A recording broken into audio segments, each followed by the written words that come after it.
في كلامه المجيد والفرقان الحميد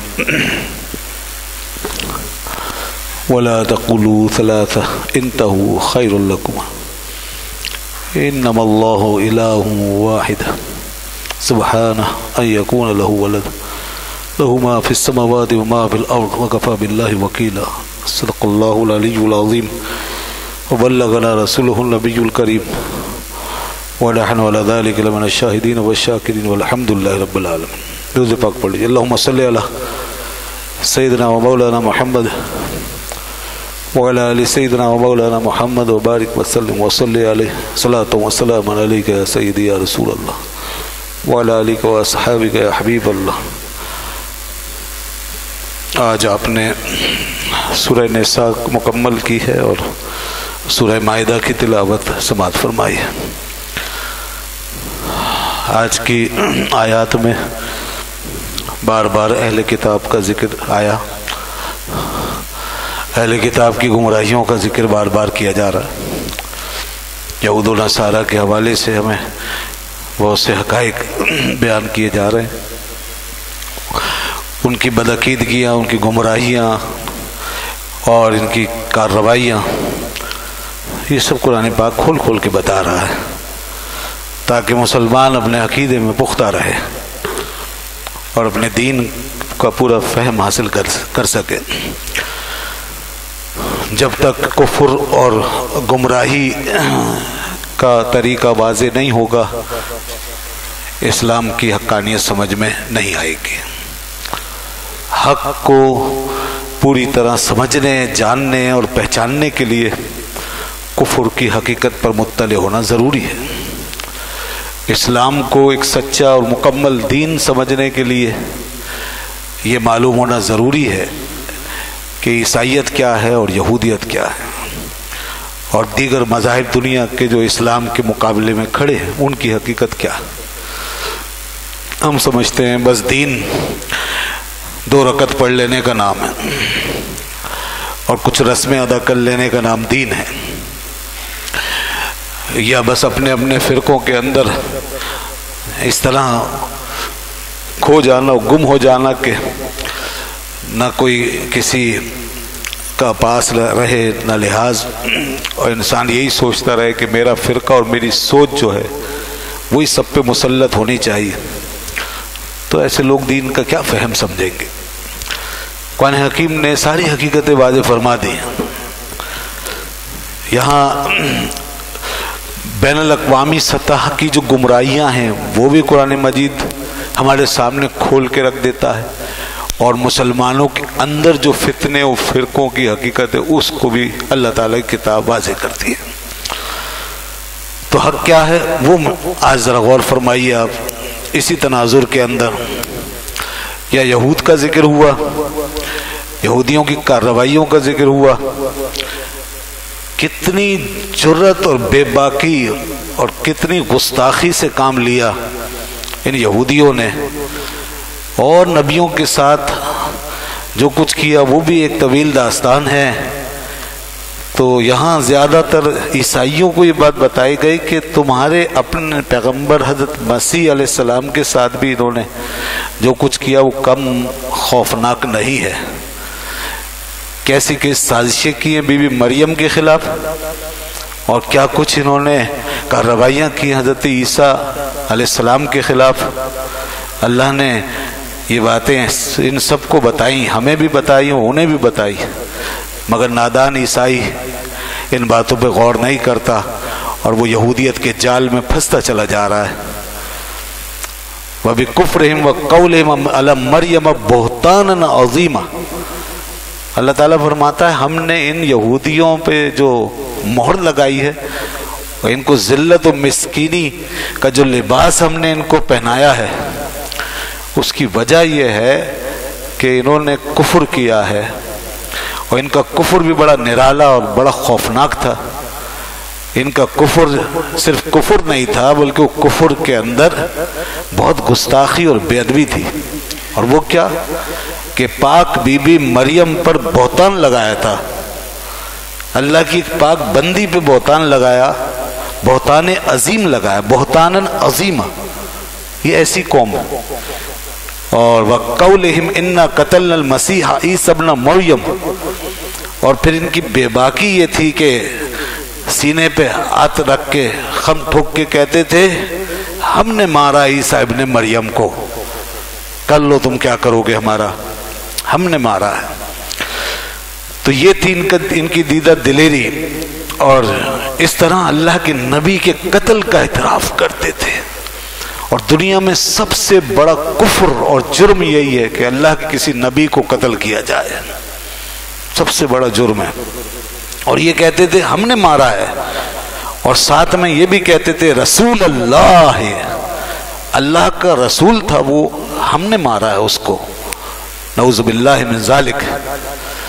اللہ نے فرمایا یہ تو ان کی خرافات ہے، وما قتلوہ وما صلبوہ، نہ یہ مار سکے ہمارے عیسیٰ علیہ السلام کو، ہمارے پیغمبر کو، نہ یہ سولی دے سکے۔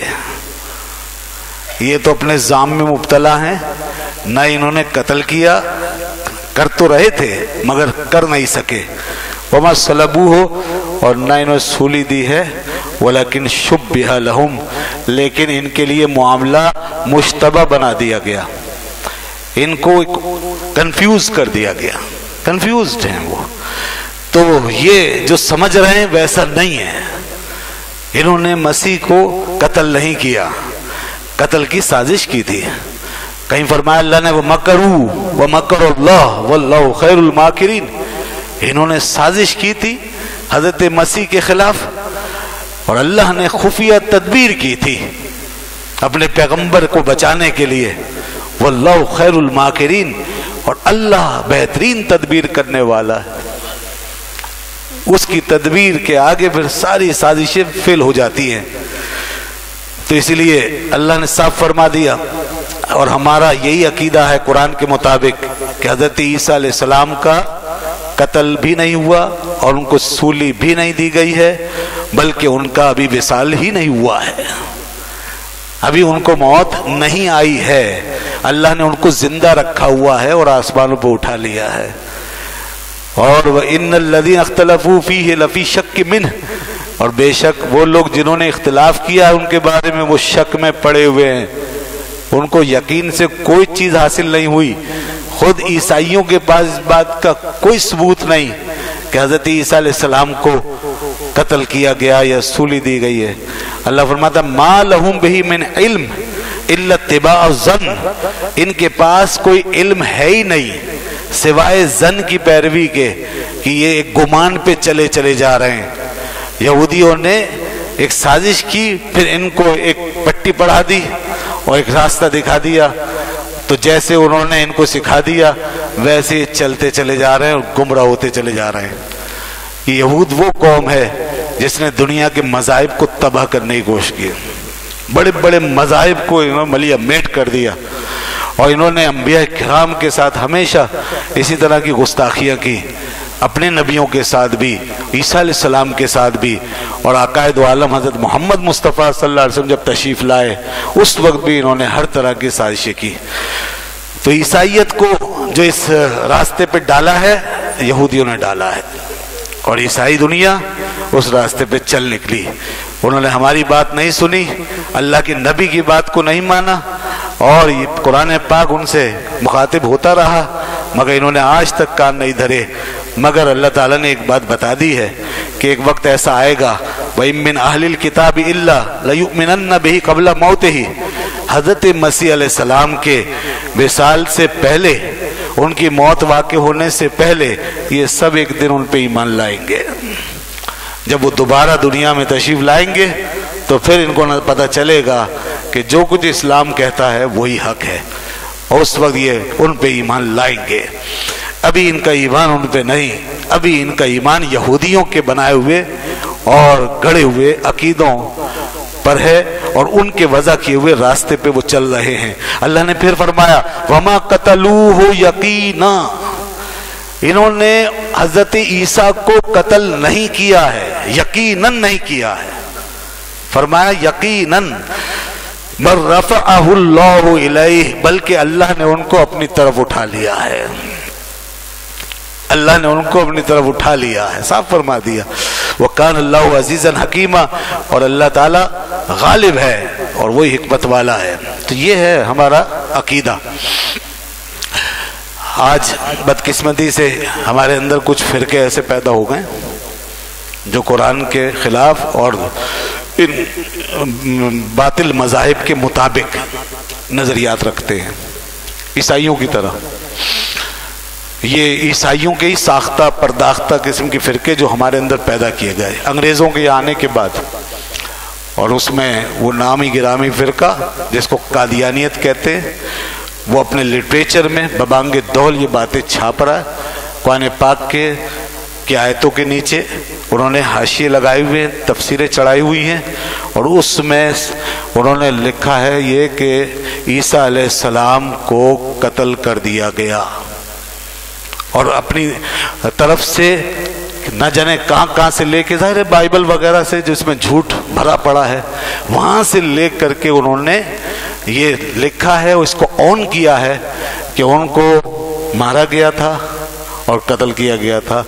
اب انہوں نے ان آیتوں کی تعویلیں بھی اپنی من مانی کر لی ہیں اور کہا ہے قرآن نے تو سولی کی نفی کی ہے، تو سولی پہ نہیں مارا گیا، سولی پہ نہیں مارا گیا، بلکہ جب وہ نیچے گر گئے اور ان میں زندگی کی کچھ رمق تھی تو انہیں نیزوں سے چبو چبو کے مار دیا گیا تھا، اس طرح وہ ان کو ہلاک کر دیا گیا۔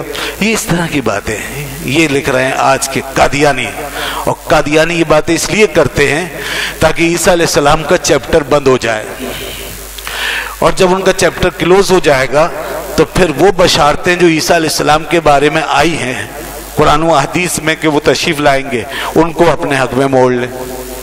تو یوں مرزا جی نے وہ ساری حدیثیں اپنے حق میں موڑی ہوئی ہیں، اور اس کی تعویل یہ کر رکھی ہے کہ جہاں جہاں حضرت عیسیٰ علیہ السلام کی بشارت ہے اس سے مراد میں خود ہوں، میں ہی ہوں وہ بشارت۔ تو یوں انہوں نے اپنے لیے باطل نبوت کا دروازہ کھولا ہے، اور بعض لوگوں نے تو یہاں تک جرأت کی کہ سری نگر میں ایک قبر بھی دریافت کر لی ہے۔ جناب اس کا بھی پروپیگنڈا ہے کہ سری نگر میں ایک قبر ہے، وہ عیسیٰ علیہ السلام کی قبر ہے، یہاں تک کہانی پہنچ گئی ہے۔ تو یہ سب ہو رہا ہے، دیکھیے گمراہیاں ہمارے اندر بھی اس قسم کے انہوں نے گل کھلا دیے ہیں۔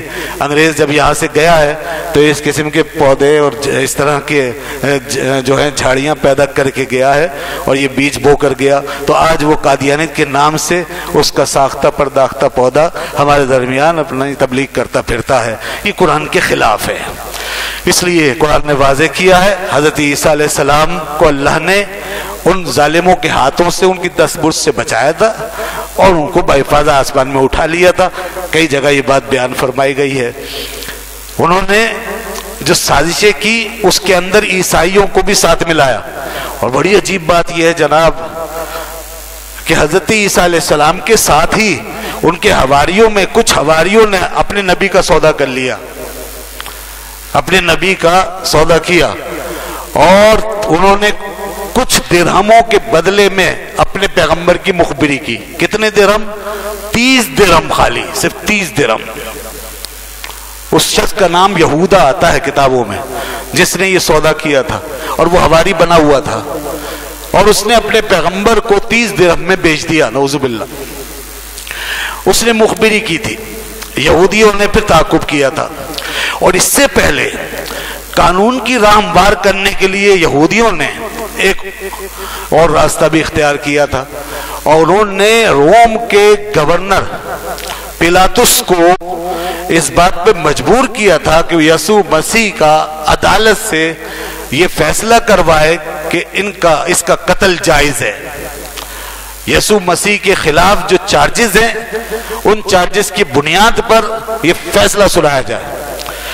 چارجز کیا لگائے گئے، الزامات کیا لگائے گئے؟ یہودیوں نے حضرت عیسیٰ علیہ السلام کے خلاف الزام یہ لگایا کہ یہ دین یہود کی مخالفت کرتے ہیں، توریت کے احکام کو تبدیل کرتے ہیں۔ اس طرح کے الزامات لگا کر ان کے خلاف ایجیٹیشن پیدا کی، اور گورنر کو پیلاطس کو مجبور کیا کہ وہ یہ فیصلہ کروائے۔ گورنر جانتا تھا کہ یسوع مسیح پاک صاف ہیں۔ اب بائبل کی عبارت یہ کہتی ہے جس وقت وہ مجبور ہو کے ان لوگوں کی وجہ سے حضرت عیسیٰ علیہ السلام کے خلاف فیصلہ سنا رہا تھا، تو بائبل میں یہاں پر یہ آتا ہے کہ وہ اپنے ہاتھوں کو بار بار پانی سے دھوتا تھا، اور اس کے بعد بالکل صاف شفاف لہجے میں اس نے لوگوں سے کہا کہ میں اس راست باز کے خون سے بری ہوں، میں اس پاک صاف شخص کے خون سے بری ہوں، یہ خون تمہارے اوپر ہوگا۔ سب نے جو کھڑے ہوئے تھے بیک زبان ہو کر کہا کہ ہاں یہ خون ہم پر اور یہ خون ہمارے بچوں پر، تم فیصلہ کرو۔ اس کے بعد اس نے فیصلہ کیا اور حضرت عیسیٰ علیہ السلام کے لیے عدالت سے سزائے موت کا فیصلہ سنوایا گیا۔ اب یہ قانونی گویا کہ ایک پروٹیکشن انہوں نے لے لیا، اور اس کے بعد پھر وہ چلے حضرت عیسیٰ کو ڈھونڈنے کے لیے۔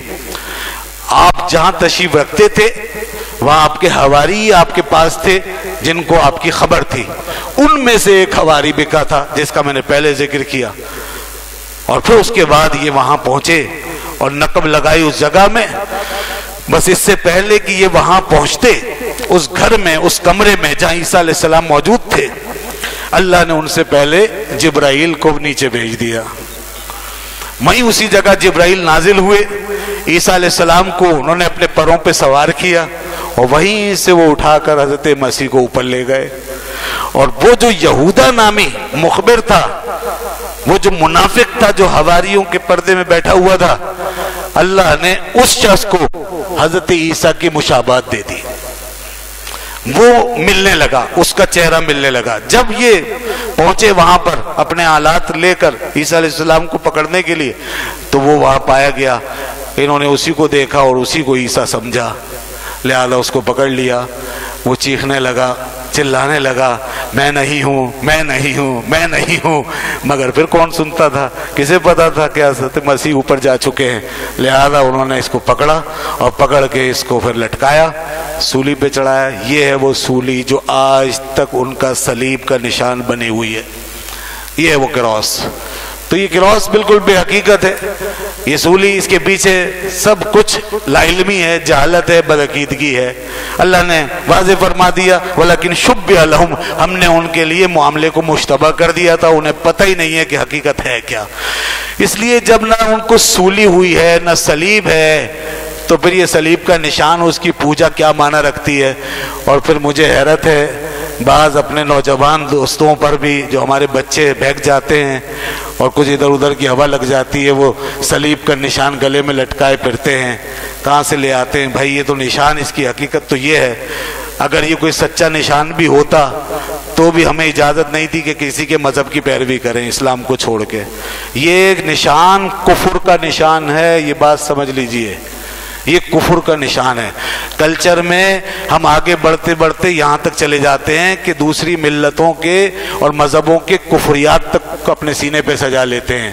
اس سے اوائڈ کیجئے، بالکل اجتناب کیجئے، یہ کفر کا نشان ہے۔ ہم اس عقیدے کے قائل نہیں ہیں، یہ نشان بالکل غلط ہے اور اس نشان کی پوجا کی جاتی ہے باقاعدہ، اور اس کے پیچھے یہ سب کچھ سمجھا جاتا ہے۔ اب اس کے بعد انہوں نے باقاعدہ اس طرح کے نظریات بنا لیے اور کیا کیا کہ عیسیٰ کو جو سولی ہوئی ہے وہ کفارہ ہو گیا، اصل میں سارے انسان گناہ گار ہوتے ہیں پیدائشی، تو عیسیٰ نے سب کے گناہوں کا کفارہ ادا کر لیا۔ یہ سب اب کہانیاں ہیں، یہ سب ایک باطل بات کو سہارا دینے کے طریقے۔ اچھا، ایک طرف تو عیسائیوں کی گمراہی کا یہ عالم ہے کہ انہوں نے اپنے پیغمبر کے خلاف یہ سب کچھ سمجھ لیا، دوسری طرف گمراہی کی انتہا یہ ہے، اور اس کے اندر کانفلکٹ دیکھیں، کنٹرڈکشن دیکھیں، کہ انہی یسوع مسیح کو خدا کا بیٹا کہتے ہیں، دوسری طرف حضرت عیسیٰ کو خدا کا بیٹا کہتے ہیں۔ ادھر عیسیٰ کو بے بسی اور بے کسی کی حالت میں سولی دیتا ہوا مان لیا، اس سارے ظلم و جبر کو تسلیم کر لیا، اور دوسری طرف یہ بھی عقیدہ رکھا ہوا ہے کہ خدا کے بیٹے ہیں۔ سبحان اللہ، خدا کا بیٹا، اور ایسے ظلم و جبر کا شکار ہو گیا اور دشمن اس کے اوپر حاوی ہو گیا اور اسے یوں اس طریقے سے لٹکا دیا، اور وہ ایلی ایلی کہتا ہوا، اللہ اللہ پکارتا ہوا